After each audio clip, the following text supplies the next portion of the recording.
Foenutria es más del noreste, de zonas cálidas, selváticas, Misiones, norte de Corrientes, norte de Chaco, Formosa, zonas selváticas, Jujuy, Salta, pero también se pueden identificar en la zona del delta del Paraná, más al norte, sí.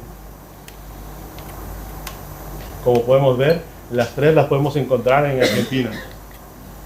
Sí, igual, de esas tres, la que más probablemente nos vamos a encontrar es la primera, porque es la que tiene distribución intradomiciliaria, la vamos a encontrar en nuestra casa, esa seguro. La otra, la de Trovetis, por ejemplo, más la vamos a encontrar en el campo, no dentro de nuestra casa, y más también la tercera. Pero la primera sí es más importante, la que más produce por ahí envenenamiento, esa sí la encontramos en nuestra casa, eso que quede claro. Referente a las características del veneno, vamos a ver, el envenenamiento va a variar la fisiopatología, cómo se comporta la toxina en el cuerpo, dependiendo también el tipo de araña que lo inocula. Vamos a ver, el envenenamiento por loxoceles, se conoce como loxocelismo, el envenenamiento por la viuda negra, lactodectus, se conoce como lactodectismo, y el envenenamiento por Foenutria se conoce como foneutrismo. Cada una define un comportamiento fisiopatológico según la toxina que inocula. Vamos a empezar con la más frecuente que podemos encontrar en el domicilio, que es la loxoceles. Justamente las características que tiene este veneno, que es la esfingomielidasa D, que entra una vez que se inocula, va a producir una lesión sobre los glóbulos rojos, produce una inflamación sobre los vasos sanguíneos, generando generalmente dos patrones de comportamiento clínico. Uno es la necrosis de los tejidos cutáneos, y en la forma más severa pero menos frecuente es el loxocelismo hemolítico, que es una vez que pasa el torrente sanguíneo puede generar afección tanto a nivel produciendo una vasculitis, una coagulación intravascular diseminada, y puede llegar a producir una afectación aparte de cutánea, renal. Muy importante tener en cuenta con la loxoceles que es un desafío en el diagnóstico porque la picadura no suele ser muy dolorosa. Entonces, cuando la araña pica, la picadura puede pasar inadvertida o muchas veces los pacientes refieren una sensación urente como un leve ardor.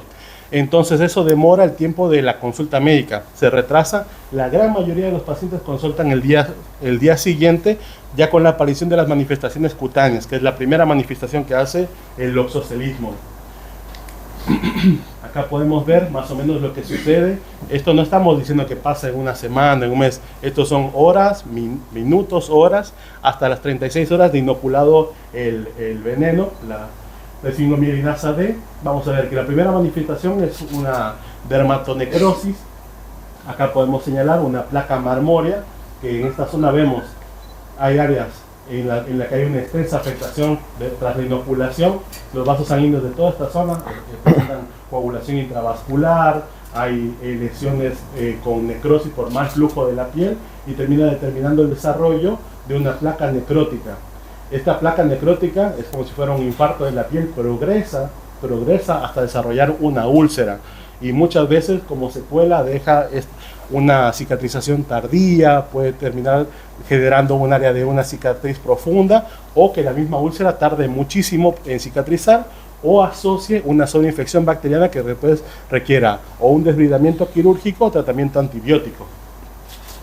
Esto es lo que sería el loxocelismo cutáneo, que es la forma más frecuente de presentación del loxocelismo en el 90% de los casos, versus la forma que es cutáneo visceral, en donde hay una afectación sistémica, ¿no?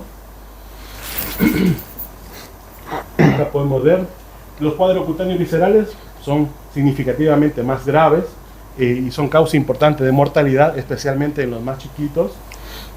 En estos casos, la esfingomielidasa ingresa al torrente sanguíneo, lo que charlamos, produce una anemia hemolítica, rompe los glóbulos rojos, esos coagulan dentro del vaso y terminan afectando, produciendo una vasculitis y un daño renal que puede terminar en insuficiencia renal y muerte. Aquí vemos los dos tipos de presentación clínica. La primera forma, el loxocelismo cutáneo, que vimos la necrosis en la piel que termina puede terminar en una úlcera o una cicatriz permanente, y que clínicamente cuando se está desarrollando la placa marmórea podemos tener estos síntomas: mal estado general, astenia, fiebre mayor a 38 grados, asociada con escalofríos, dolor de cabeza, un enantema morbiliforme, pueden aparecer manchitas rojas en la piel que se llaman petequias, eso es por el compromiso de los vasos sanguíneos de la piel, visión borrosa, somnolencia, náuseas, vómitos, Esto es todo asociado a la inoculación del veneno de la esfingomilinasa y cómo progresa con el proceso inflamatorio. Esto es lo más frecuente que vamos a ver en el oxocelismo. Menos frecuente, pero más letal, es el oxocelismo sistémico, en el cual ya, como vimos, produce coagulación intravascular diseminada, insuficiencia renal, y si no es tratado el paciente de forma inmediata con control del médico interno, puede progresar a la muerte.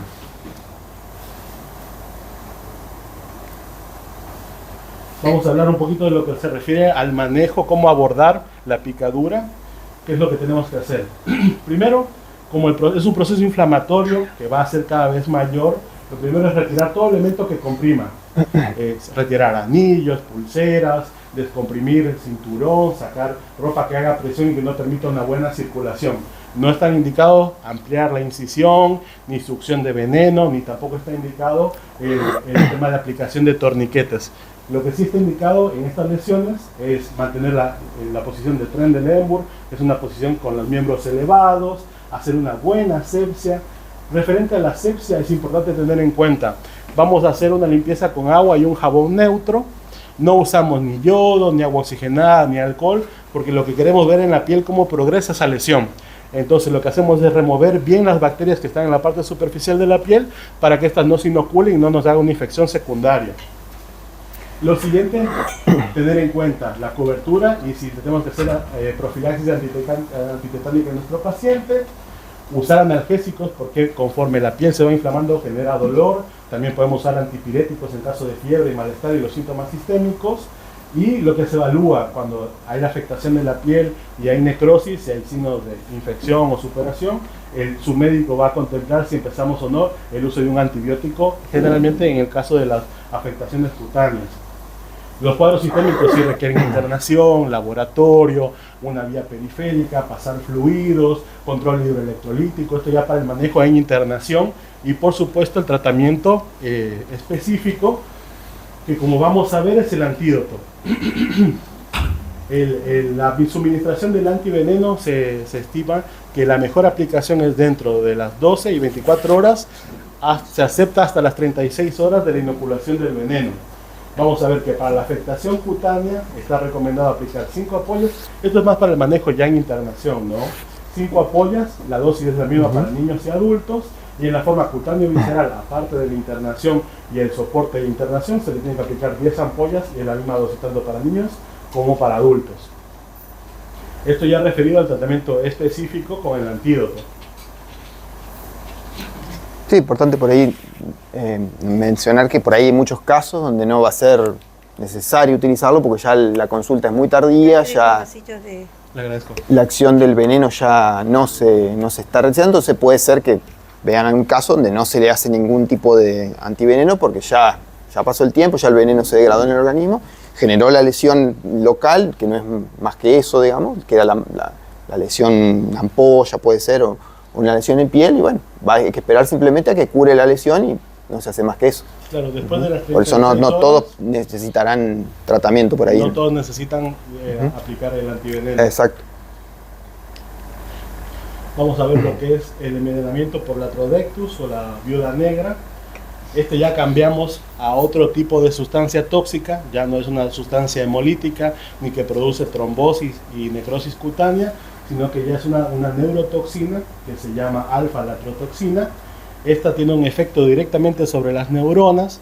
Vamos a ver que altera los poros neuronales, altera el mecanismo de comunicación entre las neuronas y puede generar entonces manifestaciones cardiológicas y neurológicas. Vamos a tener que, como lo habíamos charlado, el envenenamiento por la picadura de la viuda negra es especialmente grave, confiere gravedad en ancianos, en niños y especialmente en pacientes con antecedentes, pacientes cardiópatas con una enfermedad cardiológica preexistente. Acá el cuadro clínico se va a presentar de dos formas. Una es, a diferencia de la loxoceles, la picadura de la viuda negra es una picadura dolorosa, es un dolor punzante en el sitio de la picadura, puede quedarse local o empezar a irradiarse y generalizarse. Vamos a ver que se forma una pápula, que es una pequeña ampollita roja eritematosa con edema en la zona donde se hizo la inoculación del veneno. Por la estimulación de la neurotoxina se produce piloerección, es decir, los pelitos se paran. Como cuando tenemos frío. Como cuando tenemos frío, que se produce piloerección, y vamos a ver que además se produce contractura de la musculatura regional en el área de la picadura. Estos son los síntomas locales, que es lo más común que sucede en una persona, en un adulto con un peso adecuado sin comorbilidades. Generalmente la picadura de esto no pasa de un dolor punzante. Ahora, en grupos de riesgo puede pasar que pasemos ya los síntomas generales, que la persona presente opresión o dolor de pecho, alteraciones en el electrocardiograma, taquicardia, hipertensión, que puede pasar a un episodio de bradicardia, vómitos, hiperestesia, que es un dolor generalizado, hipersensibilidad en todo el cuerpo, sudoración profusa, cialorrea, que es una salivación constante, que las pupilas se dilaten, midriasis, edema en los párpados. Podemos ver que también puede haber hipersecreción bronquial, y la piloerección, que era local, se vuelve generalizada. Esto ya nos habla de un cuadro sistémico muchísimo más grave, que ya va a requerir que el paciente quede internado con monitorización cardiológica. En terapia. Directamente en terapia. Vamos a hablar un poquito de lo que es el manejo de la picadura de la viuda negra. Primero, debido a la acción de esta toxina, que tiene esta característica de ser neurotóxica, tenemos que empezar inicialmente lo mismo, sin aplicar torniquetes, liberamos la zona donde se produjo la picadura. Siempre los casos graves van a terapia intensiva para monitorización estricta cardiológica. Se realiza la antisepsia, como vimos, agua, jabón neutro, un lavado profuso, sin utilizar antisépticos, ni Pervinox, ni agua oxigenada, ni alcohol. Se requieren analgésicos que pueden ser aplicados endovenosos si el dolor es intenso. Y muy importante, la administración del tratamiento específico, que es el antiveneno, que característicamente tiene una acción muy rápida y es muy eficaz una vez aplicado. Y por supuesto, como todo contacto con un animal ponzoñoso, checar la profilaxis antitetánica. Acá vemos como, más o menos para tener una idea, cómo es el manejo de la aplicación del antiveneno. Como hablamos con el doctor, los casos leves, un adulto normotrófico sano, a veces no pasamos simplemente de la lesión local, no requiere la aplicación del antiveneno. Los casos que ya cuentan con sintomatología moderada o grave, requerimos la aplicación, esto por vía endovenosa, de 1 o 2 ampollas, teniendo en cuenta que la dosis es igual para niños adultos, con alta eficacia y especificidad en el tratamiento.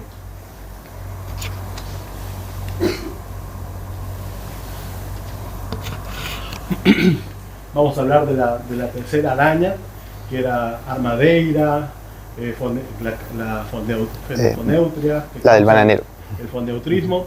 Esta araña tiene un comportamiento completamente diferente. Es una araña agresiva, generalmente es peridomiciliaria, no hace tela de araña, deambula por la noche, es cazadora y generalmente se oculta durante el día. Se llama bananera porque justamente tiene predilección por los cultivos de plátano, de banana, cajas de frutas. La podemos encontrar en placares, la podemos encontrar en zonas domiciliarias también. Esta araña va de frente, increpa y ataca. No es como la otra, que es tímida y huye. Y característicamente tiene un veneno muy poderoso. La picadura es muy dolorosa. A veces incluso el paciente necesita que apliquemos anestésicos subcutáneos por el dolor intenso que genera tanto el traumatismo de los colmillos, de los quelíceros, como el efecto de la inoculación de este veneno, que también es una neurotoxina que trabaja a 3 niveles. Vamos a ver que la neurotoxina de la bananera, de la araña Armadeira, va a producir, altera los canales de sodio, lo que produce una alteración neurológica, despolariza la membrana de los músculos, lo que además produce una alteración neuromuscular, y por péptidos que contiene también va a producir coagulación intravascular y afectar la circulación sanguínea. Actúa a 3 niveles, es mucho más intensa que la picadura de la viuda negra. Vamos a ver lo que son. Si podemos englobar un síntoma cardinal de lo que es la picadura y el efecto local: dolor intenso, dolor constante, punzante, focalizando el lugar de la lesión. Vamos a ver que cuando vemos la lesión, le encontramos el área, ahí sí podemos ver bien dónde fue la inoculación por los quelíceros. Vamos a encontrar que el área se encuentra eritematosa, hiperémica, con una sudoración profusa, focaliza con dolor intenso, 10 de 10 en escala, y además podemos ver que por la afectación de los músculos se presentan fasciculaciones, que son movimientos involuntarios en los músculos, en la zona de inoculación.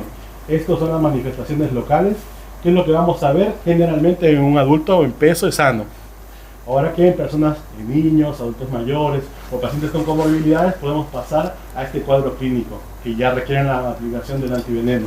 Que el paciente igual presente síntomas cardiológicos, taquicardia, hipertensión arterial, sudoración profusa, que se llama diaforesis, excitación psicomotriz, temblores, visión borrosa, vómitos, salivación, diarrea. En casos severos también puede haber hipertonía muscular como una catatonia y crisis comiciales, convulsiones. Esto en casos muy severos. Estos pacientes pueden fallecer a causa de un shock cardiogénico o un edema agudo de pulmón. Por eso la severidad de este cuadro, especialmente en niños. Es importante, este paciente también es un paciente que por las comorbilidades y por el tipo de veneno, sí o sí tiene que ir a terapia con monitorización cardiológica y con corrección del medio interno. Esto puede progresar rápido, de varias horas a 24 horas que hay que suministrar el antiveneno. Vamos a ver lo que es el abordaje. Siempre, como en todo este caso de la inoculación del veneno, como hay un componente cardiológico, es importante tranquilizar al paciente, hacer la asepsia local, elevar el miembro. Vamos a ver que puede ser necesario utilizar compresas frías para aliviar el dolor. Como habíamos charlado, muchas veces el dolor es tan intenso que utilizamos anestésicos subcutáneos como para aliviar el dolor, porque el dolor es severo y produce más la inquietud psicomotora, es de difícil manejo este dolor. En caso de persistente podemos hacer analgésicos endovenosos, profilaxis antitetánica, hasta trasladar al paciente y poder aplicar el antiveneno. Que como vemos, la vía de elección es endovenosa. Vamos a ver que generalmente en los niños sí o sí aplicamos el antiveneno, sí o sí lo aplicamos. Y vamos a ver que en las formas graves, internación en terapia más la aplicación del antiveneno. ¿Alguna duda, alguna consulta? Sí, sí. Ah, no, se colocan todas juntas. Esas 5 son al mismo tiempo, porque la cantidad de el caso, eso también lo hicimos, digamos, por ahí el caso, la gravedad del caso va a depender de la cantidad de la inoculación del veneno. Y entonces el antiveneno lo que hace es lo neutraliza, se une al veneno que está circulando y lo neutraliza. Por eso depende de la cantidad que vos necesites, depende de la cantidad que vos tengas circulando.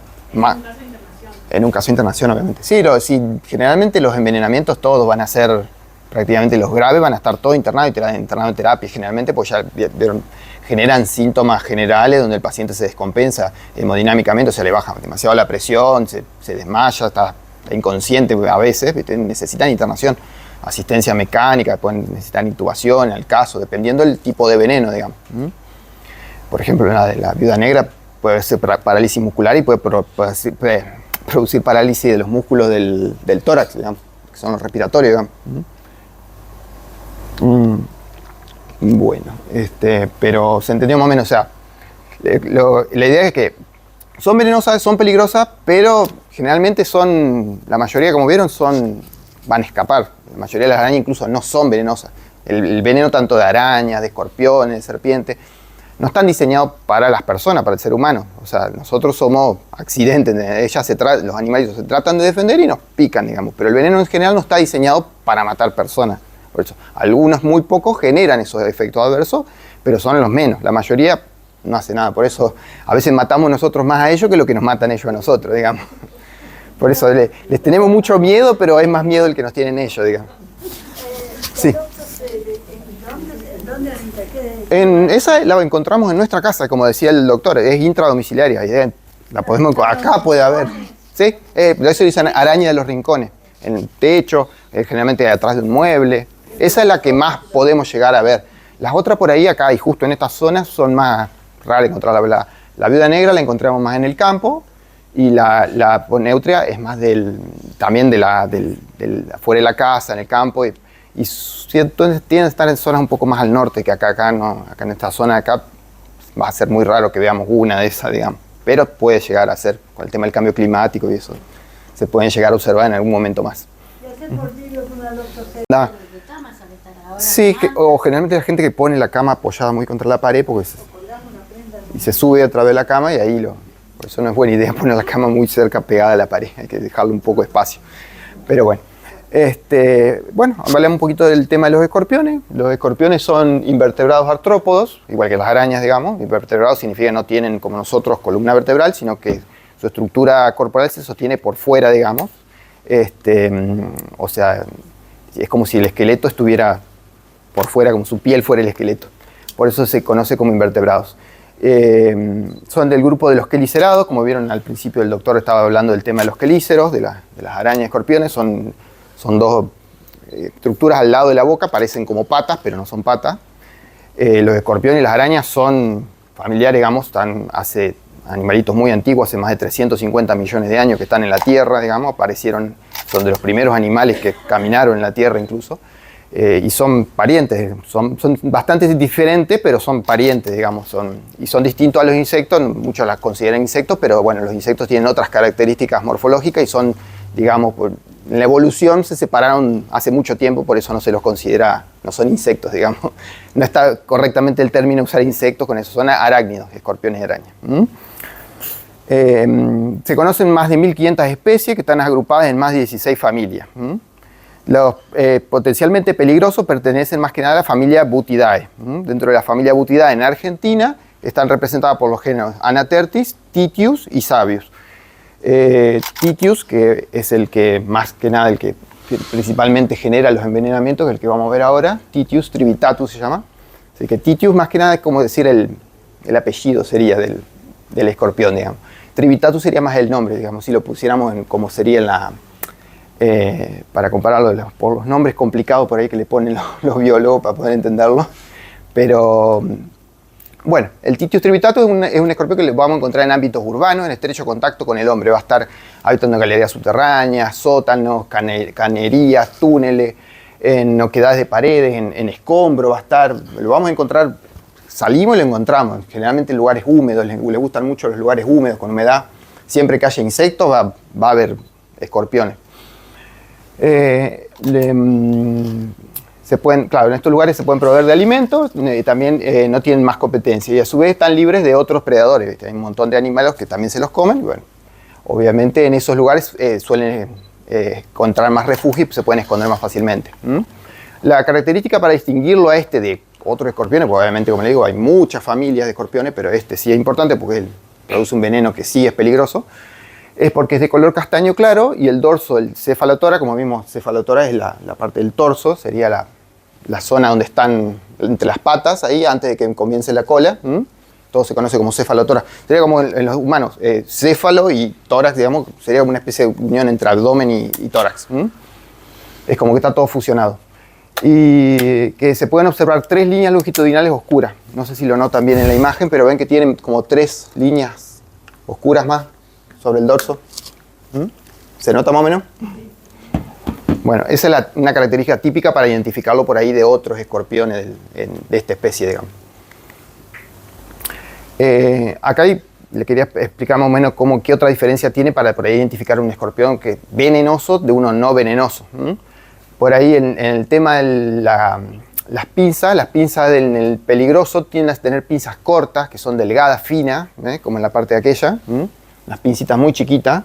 Si volvemos a la imagen anterior, ve que tienen pincitas cortas y delgadas.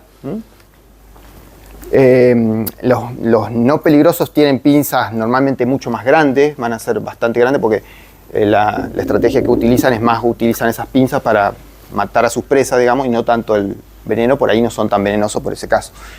Y después en la parte de la cola lo que vamos a observar es el telzón que sería el aguijón sería del escorpión, va a tener lo que se llama la apófisis subaculear, que es como si fuera un segundo aguijón más chiquitito por debajo del otro. Eso es típico de los escorpiones venenosos. En los no venenosos normalmente vamos a ver el aguijón solo. Por ejemplo, en el de abajo, lo que pasa es que estas fotos no se ven muy bien, están un poco borrosas, pero... Bueno. Entonces la inoculación del veneno se conoce como escorpionismo o alacranismo, que es el cuadro clínico potencialmente grave y letal que se produce por la picadura o inoculación del veneno de diferentes especies de escorpiones. En Argentina el envenenamiento ocurre en áreas urbanas y en los ámbitos domiciliario, peridomiciliario y o laboral. Pero bueno, importante que tengan en cuenta que esto también lo vamos a encontrar en nuestra casa y nos pueden llegar a picar en nuestra casa, ¿viste? No solamente afuera, digamos, en la calle, en el campo.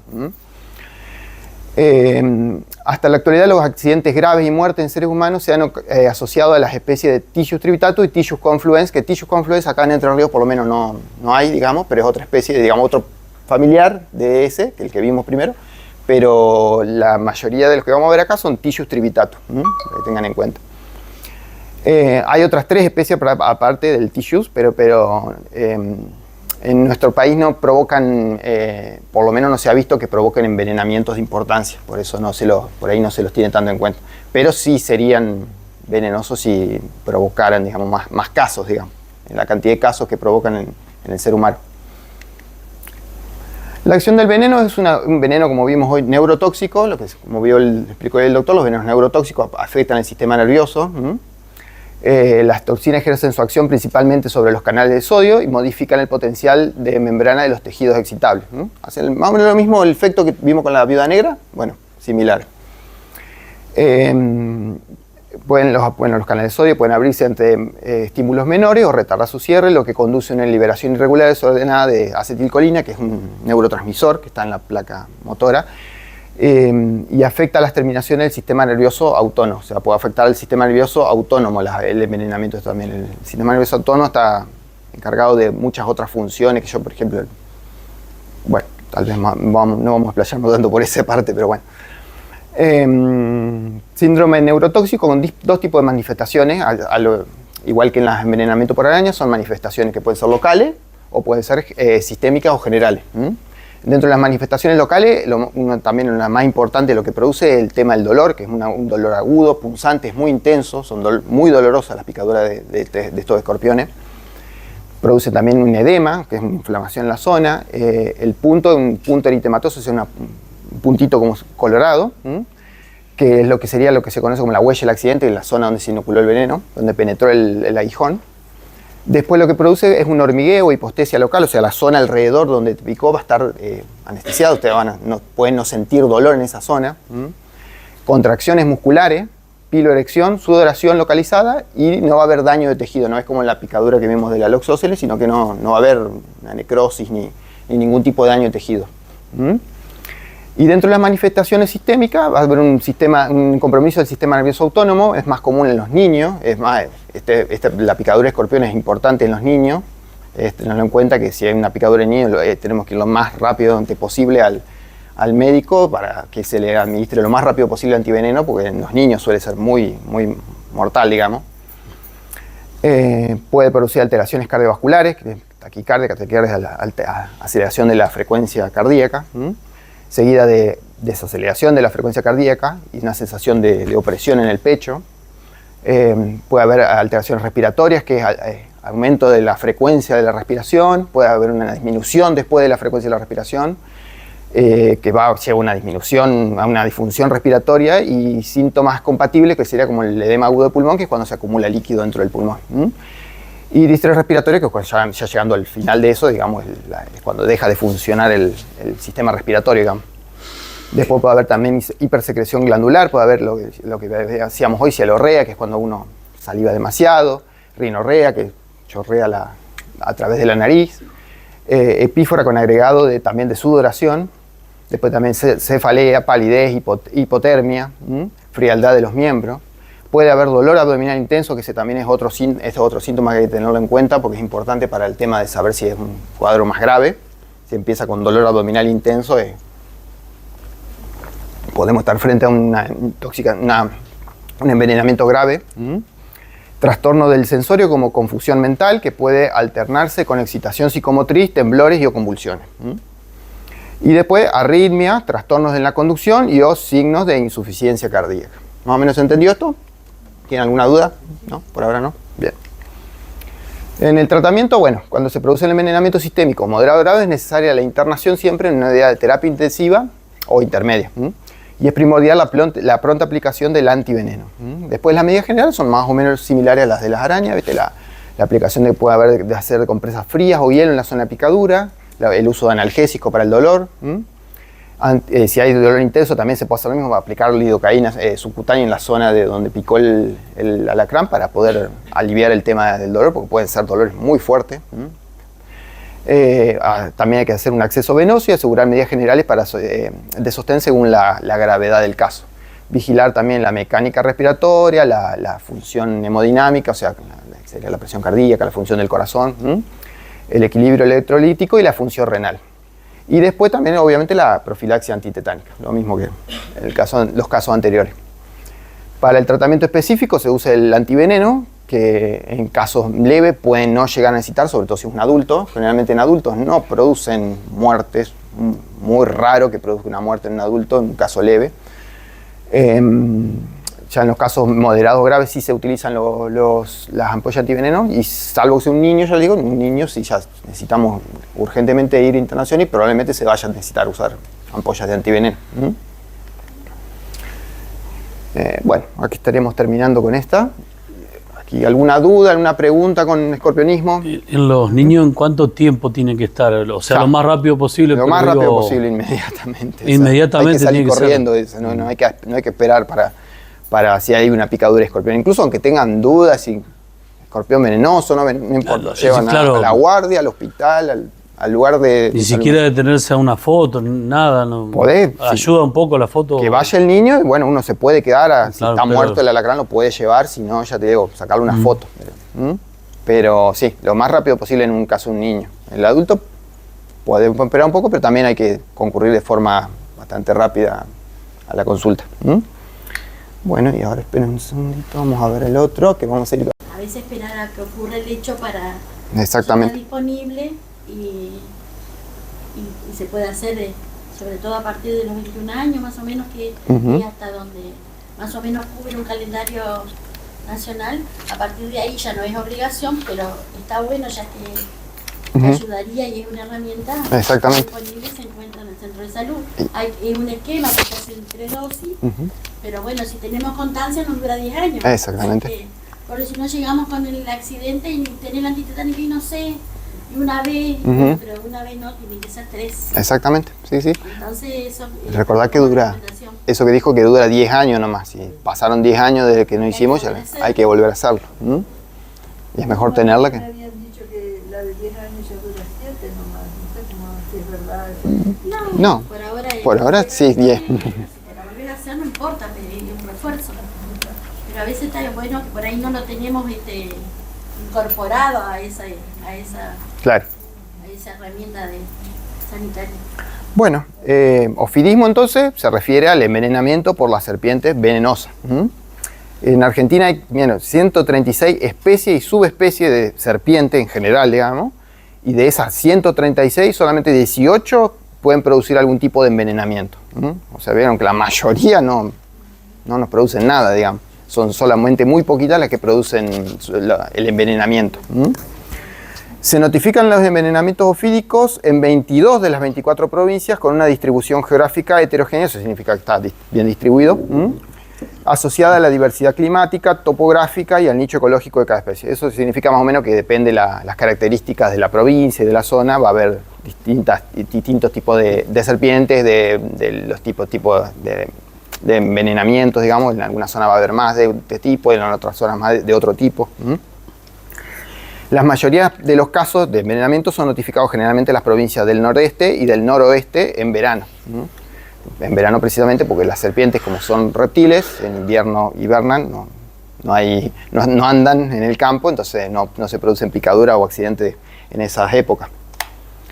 Bueno, el ofidismo. El envenenamiento por serpientes venenosas es una urgencia médica frecuente en algunas zonas del país. Los 3 géneros de seríamos, como lo que decía hoy, como las familias importantes que producen los envenenamientos. Tenemos la que se llama Botrops, que es la yarará. Cuando hablemos de Botrops, recuerden, yarará es como que digamos el apellido de la yarará.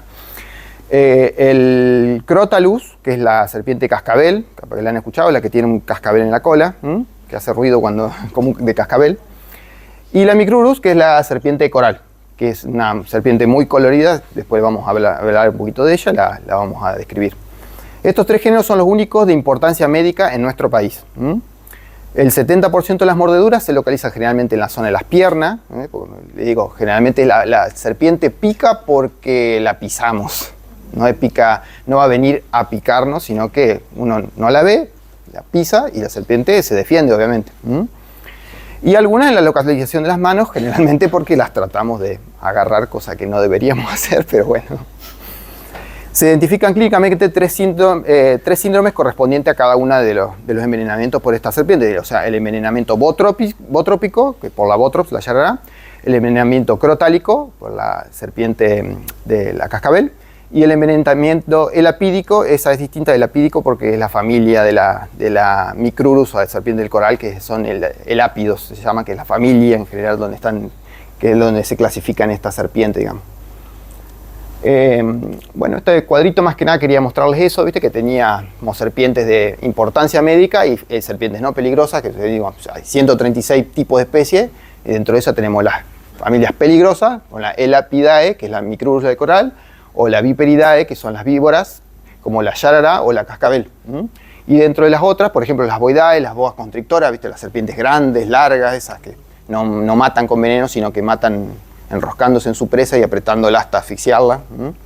O las Colubridae, las que conocemos comúnmente como culebras, que son un montonazo de tipos distintos, tamaños y colores que tampoco tienen veneno y no son peligrosas para el ser humano. Dentro de las especies que hay acá en Entre Ríos que son peligrosas, digamos, tenemos dos tipos de botrops, o sea, dos tipos de yarará. Botrops alternatus, que es la que generalmente produce la mayoría de los envenenamientos, y la Botrops diporus, que también se conoce como yarará chica, yarará overa o cabeza candado. Y tenemos después un solo tipo de cascabel, que generalmente, por lo que estuve viendo, esa se la encuentra muy raramente a la cascabel, en esta zona acá en Entre Ríos no se la ve muy seguido, digamos.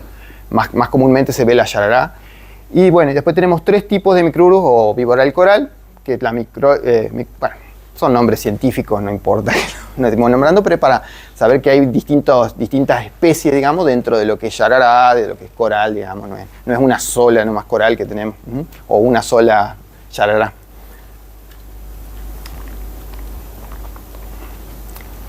Bueno, la yarará, Botrops alternatus, la yarará o víbora de la cruz, la más común, digamos, es una serpiente que es de gran tamaño, puede superar el 1,50 m, y la hembra adulta puede alcanzar hasta el 1,60 m. El dorso es de color pardo grisáceo que tiene unos dibujos semejantes a riñones o tubos de teléfono, dicen algunos, que son de color castaño oscuro bordeados de blanco. Tiene un dibujo de líneas blancas con forma de cruz en la cabeza, por eso le dicen víbora de la cruz. La cara ventral es blanquecina con pintas oscuras con una línea longitudinal oscura bajo cada rama de la mandíbula. Normalmente es de hábitos crepusculares o nocturnos, o sea, antes de que oscurezca, antes de que se ponga el sol o de noche directamente. Pero bueno, la mayoría de los envenenamientos se producen de día porque a veces andan ahí la serpiente en la zona del sol y bueno, es cuando se encuentra con el ser humano. Pero generalmente una serpiente que no anda de día, digamos, anda más de noche. Acá hay una foto para que vean las características por fuera. Ven ahí en las manchas con forma de riñón en el costado, las manchas marrones tienen una forma como de riñón hacia abajo. No sé si lo logran distinguir, bordeado de un halo blanco. Y sobre la cabeza ve que tiene una especie de cruz, como una T parece más que una cruz. Bueno, esas son las características para que por ahí la puedan diferenciar de la otra yarará que ahora vamos a ver. Que es la otra, que es la Botrops diporus, que es una serpiente que es un poquito más chica, es de 1 metro, 1,20 m. La hembra adulta generalmente mide 1,20 m, más que eso no mide. La coloración es bastante similar a la anterior, pero los dibujos en la cara de atrás no son riñones, sino que tienen forma de como mariposas de alas abiertas o como si fuera un reloj de arena. Ya ahora tengo otra foto y después les voy a mostrar para que vean. Y tiene dos manchas cerca de los vértices de las bases de esos relojes, así de arenas aparente. Y la cara ventral también es de color blancuzca o amarillenta y en general homogénea, por eso le dicen yarará overa. Esta también se caracteriza, bueno, la otra también, pero esta también se caracteriza por ser muy agresiva y muy veloz cuando ataca, digamos. Ven que esta, no sé si lo logran ver, pero en la parte del dorso, ¿ves? Parece más como una especie de reloj de arena. Que va la otra era una especie de riñón, y no tiene en la cabeza la T, la T blanca. Las dos son venenosas. Las dos son venenosas. Lo que pasa es que normalmente acá no tanto los casos, pero... ¿Yarará? No, pero estas son venenosas, digamos. Yarará venenosa prácticamente son todas, ¿viste? Y estas son las que vamos a encontrar y son venenosas, ¿me entiendes? Por eso. La ñata, hay una que dice charará ñata. Sí, pero esa creo que esa zona no es de acá, no. Creo que se caracteriza por presentar una estructura córnea en la punta de la cola que se conoce como crótalo o cascabel, víbora de cascabel, que emite un sonido crepitante característico al golpear, un sonido como el de cascabel. Es la única especie que existe en nuestro país, el Crotalus disurius terrificus, o víbora cascabel, o bochini, un nombre creo que es indígena o algo así. Pueden llegar a medir más de 1,50 m y pesar más de 34 kilos, una serpiente bastante grande y bastante pesada. Sí, es bastante gorda, digamos. Tiene un color pardo claro con manchas romboides de color marrón grisáceo, bordeadas de blanco y a veces amarillento en la región dorsal y látero dorsal. Y el vientre es de color amarillo o blancuzco uniforme. Esa nos va a avisar que está cerca porque empieza a mover el cascabel y hace ruido. Esa cuando está, aunque no la veamos, la vamos a escuchar, así que poco probable que la pisemos. Pero bueno, sí, y se ve bastante amenazador. Generalmente cuando adquiere esa postura así en forma de... hace como una S, así, es porque está por... ¿Esa hay acá en el río? Sí, no es... todas las que vamos a ver ahora, todas las que presento ahora, son todas las que podemos encontrar en Entre Ríos. Pero acá en esta zona... Sí, pero le digo, esta es más rara verla que la yarará, en esta zona incluso. Sí, puede estar en zonas más cosas, pero me parece que no es una especie tan abundante como las otras. Las otras tal vez son más abundantes, por eso encontramos más yarará de las otros tipos y no tanto la cascabel, pero sí hay de esta también. Supongo que sí.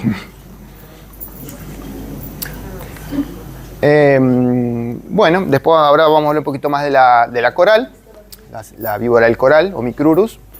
Esas son más chicas, pero generalmente no tienen más de 1 metro de longitud. Son de color rojo brillante, por eso le dicen serpiente o víbora del coral. Tienen anillos blancos y negros.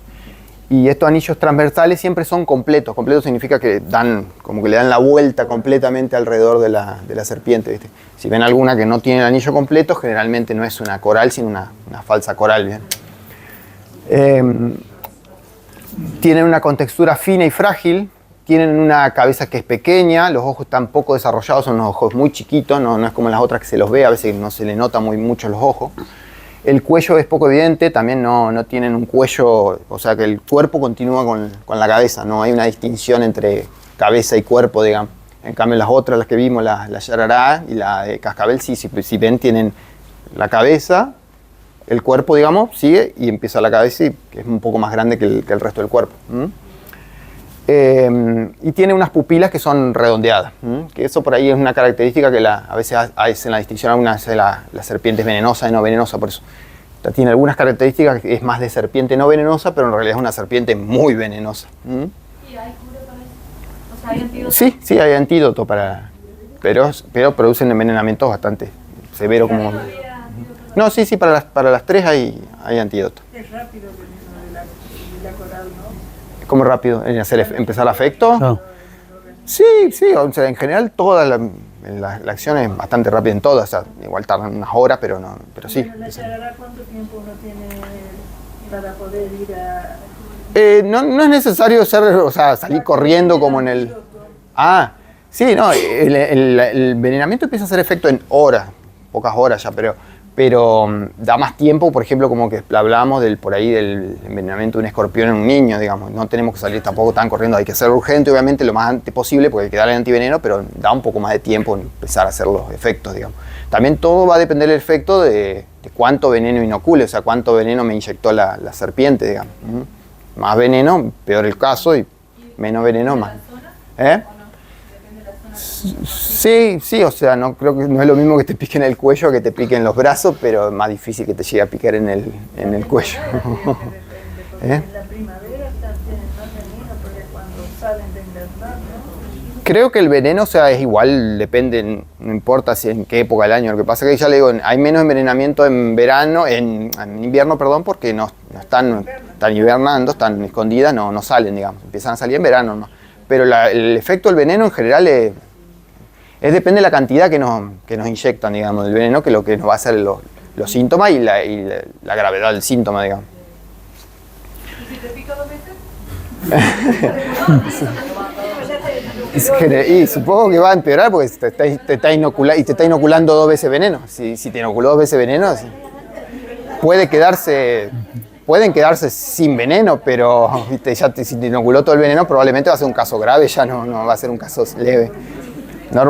Normalmente las serpientes, o sea, no... Bueno, hay que entender que el veneno lo usan para cazar, no lo usan tampoco incluso para defenderse, o sea, es para cazar a su presa, digamos. Y biológicamente ya les cuesta fabricarlo, les cuesta energía, entonces no lo van a andar desgastando, incluso para defenderse, o sea, primero van a amagar que te van a picar, y bueno, si vos la pisaste o la agarraste, bueno, te van a tratar de picar y te van a picar y te van a inocular mucho veneno, ¿me entendés? Pero normalmente para avisarte que está ahí, no te va a tratar de morder generalmente, ¿viste? No son serpientes, no son animales que te van a atacar a vos, ¿viste? Entonces, si recién comió, quiere decir que tiene menos veneno. Si recién comió, debería tener menos veneno, porque ya lo gastó para matar a su presa, digamos. Pero bueno, de todas formas te puede llegar a envenenar igual. ¿Cómo sabemos cuánto veneno nos inyecta? De eso no podés saberlo, ¿no?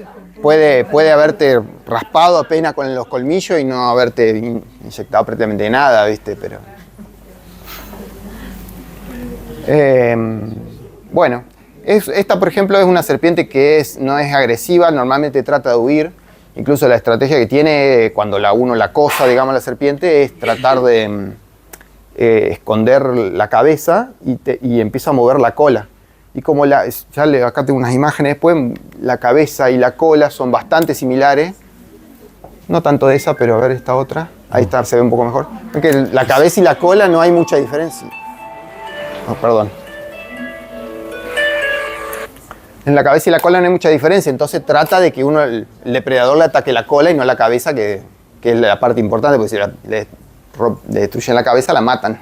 Pero si le lastiman la cola puede sobrevivir. Pero no es una serpiente que tampoco, le digo, no nos vaya a atacar. Generalmente huyen, como todas, se tratan de defender nada más. Bueno, acá tenía unas imágenes más o menos de cómo se ven. Es para distinguir las 3 especies que les decía hoy más temprano, que son 3 especies distintas, pero en realidad cuando uno las ve en las imágenes son bastante similares. Lo que sí, los anillos, como ven, recorren los 3, digamos, del todo completamente. En la zona del abdomen, la panza también de la serpiente, continúa así el anillo. ¿Esas serían las panzas? No, estas 3 son corales y son venenosas. Son las 3 tipos de corales que hay acá en el río, aparentemente descritas, y son las 3 venenosas. Esta y esta. Pero igual, por ahí tiene un poquito de diferencia la coloración de la cabeza, pero no hay mucha. El amarillo no es venenosa, porque yo... ¿La panza amarilla? No, tiene los anillos. No, esa es blanca, no es amarilla. Porque capaz que la foto se ve un poco amarilla, pero es blanca. Roja, blanca y negra. Sí. Yo lo he visto. No, pero en la zona hay una que tiene en la parte blanca y es amarillo. Sí. Entonces esa debe ser falsa. No, pero... Depende de la conformación de los anillos, porque las falsas tienen otra configuración a veces en los anillos. Que, bueno, acá decía una... pero eso también es relativo porque depende de la zona donde están. Acá en Argentina puede ser así, pero en otros países hay corales que tienen otra configuración de anillo y pueden ser venenosas. Por eso no se confíen demasiado con el tema de cómo están los anillos, no están los anillos. Acá funciona eso, digamos, con las especies de acá. Pero si se van a otro país o otro continente, bueno, ahí ya no funciona tanto. Para distinguir por ahí un poquito de las venenosas y las no venenosas, más o menos, relativo, pero bueno, para tener una idea de víboras y culebras, bueno, las víboras presentan lo que ya conoce como foseta loreal, que es como si fuera una segunda fosa nasal, es como un agujero en la nariz, pero está por debajo del agujero de la nariz, que no tiene nada que ver con la nariz, sino que es un órgano especializado para... Bueno, después lo describo, pero bueno. Tienen ese otro orificio, por ahora tengan en cuenta eso, que está debajo de la nariz. Tienen cabeza en forma triangular, lo que decía, viene el cuerpo y empieza la cabeza. Y después las pupilas son elípticas, son como las de un gato cuando está ahí oscuridad, ¿bien? Así, bien, como una en hendidura, bien elíptica. Y presentan lo que llaman los dientes inoculadores, o los dientes para inyectar veneno. Las culebras solamente tienen fosas nasales, no tienen la foseta loreal, esa segunda fosa nasal, digámosle. Tiene una cabeza con forma redondeada, la pupila es redonda y tiene dientes inoculadores. Por eso le decía que, por ejemplo, una característica que tiene la coral, que tiene la pupila redondeada, pero es venenosa. Por eso, por ahí es medio relativo para tomarlo. Puede decir, tiene pupila redondeada, pero es una coral. No, es venenosa. Bueno, esto es lo que decía la foseta loreal. Vieron que ahí, en la parte de arriba adelante, serían las fosas nasales, pero abajo tiene como otro orificio. Bueno, claro. Eso es lo que se llama foseta loreal. Es un órgano especializado para la detección del calor.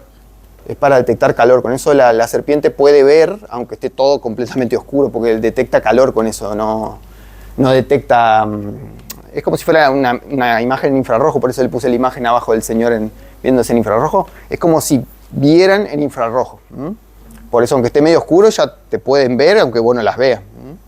Como le decía hoy, que son animales de hábitos nocturnos, no hay luz a veces en la zona cuando cazan, necesitan por eso otro órgano para poder detectar los animales en la oscuridad. Y eso es la diferencia por ahí de las culebras que tienen esas características. Pero bueno, acá más o menos vemos lo que decía antes, más que nada, ¿ves?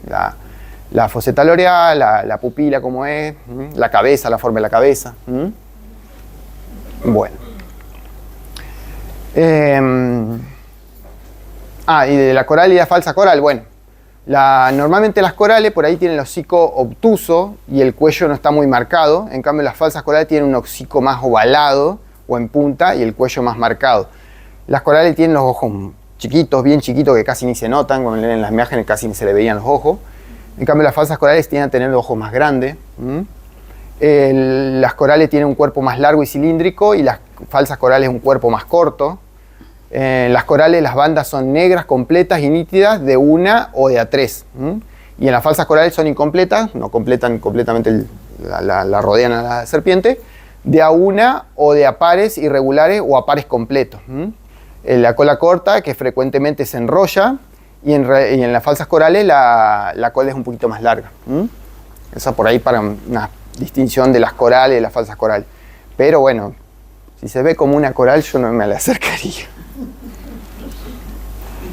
Y bueno, acá son distintos tipos de patrones, como les decía, para que por ahí, las que están más abajo, por ejemplo, son de serpientes de otros lugares, que no son de acá de Argentina, pero bueno, son venenosas y tienen unos patrones completamente distintos. El de más arriba, el patrón como tiene las que les mostré, pero los otros de abajo son otros tipos de patrones que hay, ¿viste? Pero son de serpientes venenosas.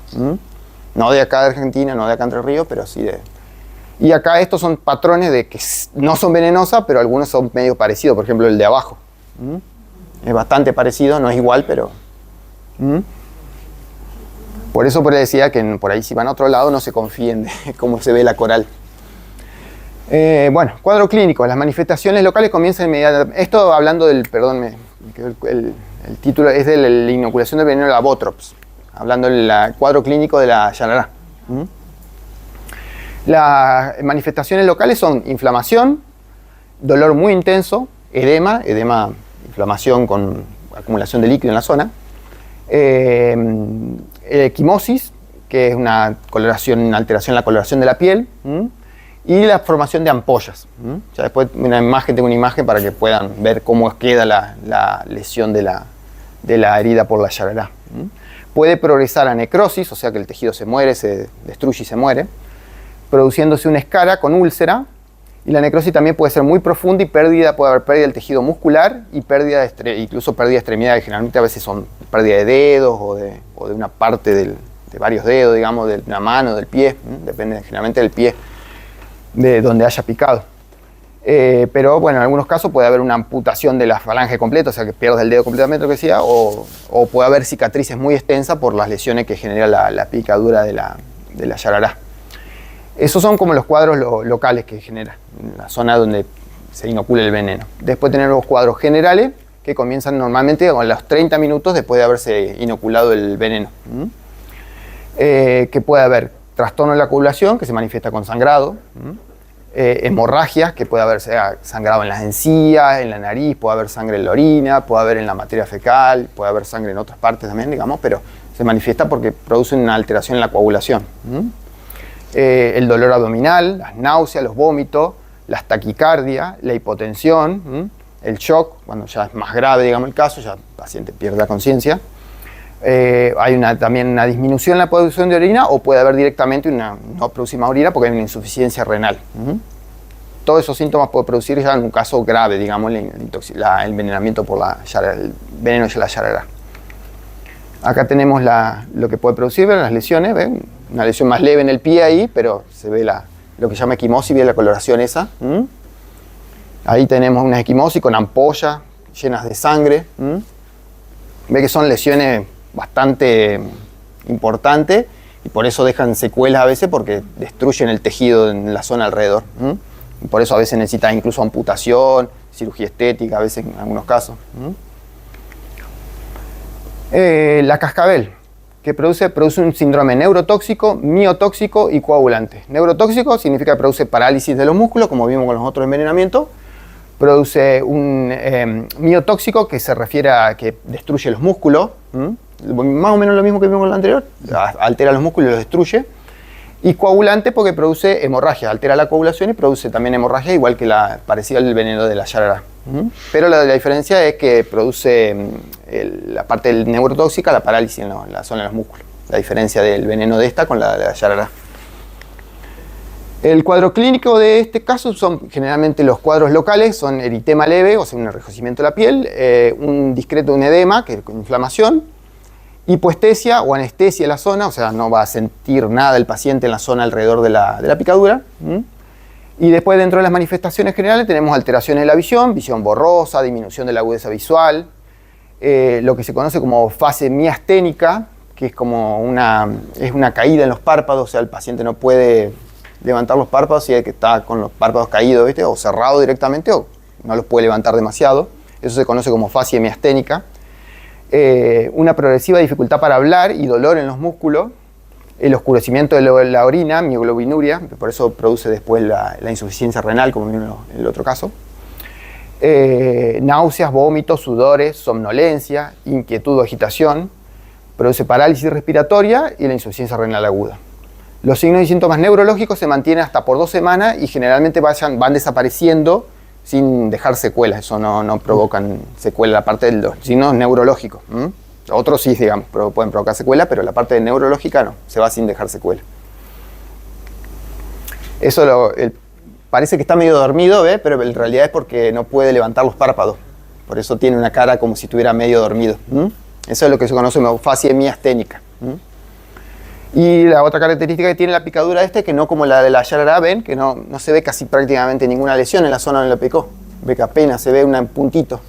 No deja lesión la picadura de la cascabel. Y con respecto al envenenamiento por la víbora del coral, la acción del veneno principalmente tiene una acción neurotóxica, por neurotoxinas, que producen principalmente una parálisis muscular. El cuadro clínico se manifiesta con dolor, edema y parestesia, lo mismo que vimos con el envenenamiento anterior, parestesia, la alteración de la sensibilidad. Manifestaciones generales con compromiso neuromuscular, motor y sensitivo, parálisis de los músculos faciales, faringolaringeo, crisis de sofocación, cialorrea, disfagia es dificultad para tragar y para hablar. Oculares como la ptosis palpebral, como vimos en la fase miasténica, oftalmoplegia y anisocoria. Anisocoria es una alteración en los párpados, o sea, en la pupila. Una pupila la vamos a ver de distinto tamaño que la otra. Eso se conoce como anisocoria.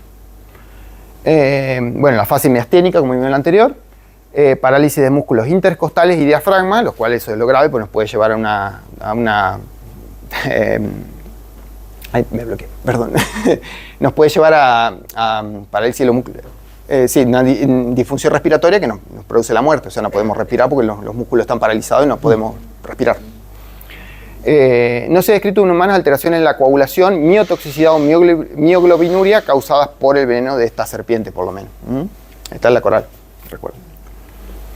El tratamiento, dentro de lo que sería el tratamiento, que es lo que por ahí nosotros al principio no tenemos que hacer, digamos, cuando estamos en medio del campo y nos pica una serpiente. Bueno, al contrario de lo que se ve por ahí en las películas, las acciones que suelen causar más daño que beneficio es, por ejemplo, succionar el veneno, algo que tal vez alguno escuchó. No hay que succionar el veneno porque obviamente nos podemos llegar a envenenar nosotros mismos con el veneno si tenemos alguna lesión en la boca. No hay que hacer jamás eso, no hay que aplicar un torniquete en la zona de la pierna o el brazo donde te picó la serpiente, porque eso produce a veces que se empeore la lesión. No hay que hacer tampoco un corte en la herida para tratar de sangrar, digamos. Tampoco hay que hacer eso porque a veces puede provocar una lesión mucho más grave, peor. No hay que aplicar tampoco hielo o calor, no hay que ingerir alcohol o cafeína, porque eso aumentan a veces, sobre todo la cafeína, la frecuencia cardíaca. Lo que queremos es estar más tranquilos, relajados, pues al aumentar la frecuencia cardíaca, la circulación aumenta en el cuerpo y desparramamos más el veneno en todo el cuerpo. Y tampoco intentar atrapar a la serpiente porque obviamente lo picó a mi amigo y la trato de agarrar y me va a picar a mí también. O sea, si la necesitamos por ahí para identificar si era una no venenosa, si tengo un celular a la mano se le puede tratar de sacar una foto desde una distancia prudencial, pero no le recomendaría ni tratar de agarrarla ni matarla tampoco. O sea. Lo que sí podemos hacer, la prioridad absoluta obviamente es llegar a un hospital o centro de salud lo antes posible, mantener la calma para no hacer que se eleve nuestro ritmo cardíaco, más nos alteramos, más sube nuestra frecuencia cardíaca y más se va a desparramar el veneno por el organismo. Así que hay que tratar de estar calmado, no salir corriendo, inmovilizar la zona, tratar de mantener la extremidad al mismo nivel que el corazón, no por encima ni muy por debajo, para evitar que la persona, y evitar también que la persona se mueva innecesariamente. Una vez que se sentó, se queda quieta, tranquila. También lo que hacíamos con los otros envenenamientos, hay que retirar todo lo que sea restrictivo, anillos, relojes, ropa, para evitar que la inflamación pueda generar lo mismo que haciendo... bueno, ya lo vimos, era evitar que la inflamación provoque una lesión peor porque se obstruye el flujo sanguíneo. Lavar también con agua y jabón, limpia la herida suavemente sin aplicar presión para poder ver la evolución de la herida. Y también recordar que el único tratamiento efectivo contra la mordedura de la serpiente es el antiveneno o suero antifídico, administrado por los profesionales de la salud. Después, dentro de las medidas generales, lo que ya probablemente se va a hacer en el hospital, centro de salud, van a ser la internación para tratamiento y control, el traslado a unidad de cuidados intensivos, de ser necesario, también lo mismo que veíamos, retirar todo lo que sea obstructivo, mantener al paciente en reposo absoluto, colocar un acceso venoso para la medicación, para el tema de controlar el dolor. Se va a limpiar la zona, se va a inmovilizar y elevar el miembro afectado. También realizar la profilaxia antitetánica, evitar administrar inyecciones, sobre todo en la mordedura yarará, ya que por ahí, por el tema de la anticoagulación, puede producir más hemorragia, o hemorragia en la zona donde aplicamos la inyección. También hay que vigilar la mecánica respiratoria, el estado hemodinámico, el equilibrio electrolítico, la función renal. Todo eso obviamente va a ser en un caso grave donde esté internado en una terapia, una internación intermedia. Y utilizar el analgésico en el caso de que haya mucho dolor. Tratamiento específico son los antivenenos, que son soluciones de fragmentos de inmunoglobulinas o de inmunoglobulinas purificadas que se obtienen a partir del suero de animales hiperinmunizados con dosis progresivas de veneno. O sea, se inocula un animal, por ejemplo un caballo, con el veneno, ese animal genera un anticuerpo contra ese veneno y eso después se extrae para producir el antiveneno. Después ese anticuerpo, cuando lo inyectan en el cuerpo, se une al veneno que está circulando en el organismo y al unirse al veneno le impide hacer su función. Es más o menos así como funcionaría el antiveneno. Los venenos se dicen monovalentes o monoespecíficos cuando son venenos para una determinada especie. Por ejemplo, como decíamos, para la yarará de la cruz solamente, o para la yarará chica, o para alguna de los 3 tipos de corales. ¿Me entienden? Para una especie específica para eso. O cuando son polivalentes, cuando son para varias, que puede ser para los varios tipos de yarará, o para la yarará y para la cascabel. No, es que eso igual te lo dan en... Si no saben cuál... Sí, te aplican el polivalente, eso es lo que dice el doctor, te aplican el polivalente o depende del cuadro clínico que vos tengas, la sospecha clínica te pueden llegar a aplicar, bueno, el tuyo parece más por la clínica, un envenenamiento de Yarará, bueno, te van a aplicar más uno, si tiene para Yarará o se van a guiar por ahí. Pero si no te aplican el polivalente que es para Yarará, para la coral, para la... ¿Me entienden? Bueno, se debe administrar el antiveneno lo más rápido posible y en el momento de administrar el antiveneno es también importante, con este y con todos los otros antivenenos, es que tengan las medidas, pero eso obviamente lo van a tener en el hospital, por eso se hace en el hospital, porque tienen que tener las medidas de seguridad por el tema de las reacciones anafilácticas o reacciones alérgicas. A veces como son venenos sacados, como les digo, son sacados de otros animales, puede haber una reacción alérgica cruzada, o sea, nos hace una reacción alérgica severa, con lo cual necesita tratamiento, el antiveneno. Bueno, y la vía de administración, principalmente la que nos va a importar es la endovenosa. Pero si por alguna razón no se puede usar, se puede llegar a usar la vía intramuscular por ahí, dependiendo del caso. Pero en general se prefiere siempre la vía endovenosa para colocar todos los antivenenos. Acá le puse un ejemplo de los tipos de antiveneno que tenemos, los bivalentes, que son para, por ejemplo, las Botrops, Alternatus y Naewideyi, que son las víboras Yarará grande o la Yarará de la Cruz, y también la Yarará chica respectivamente, que es un veneno para varios tipos de Yarará.